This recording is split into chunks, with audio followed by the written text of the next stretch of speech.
আসসালামু আলাইকুম। বাংলাদেশে এখন শীত পড়তে শুরু করেছে।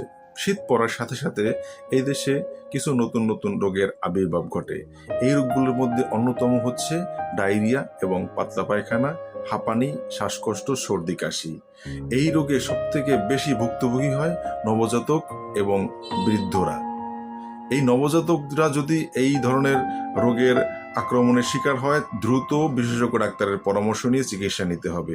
বিশেষ করে পাতলা পায়খানা এবং ডায়রিয়ার জন্য মায়ের বুকের দুধ বাদে অন্য কোনো খাবার দেয়া যাবে না।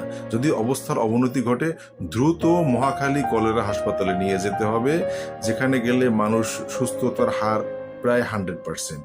আমি আবারও বলি, মহাখালী কলেরা হাসপাতাল। আর বয়স্কদের ক্ষেত্রে একই পরামর্শ থাকবে।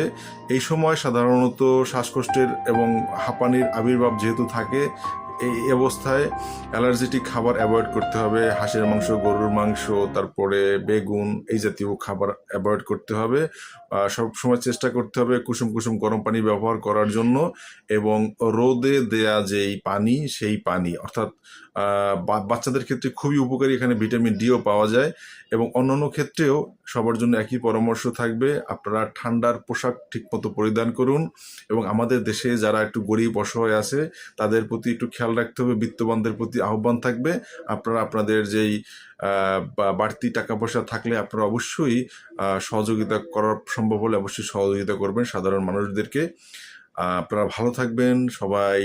ধন্যবাদ। আসসালামু আলাইকুম।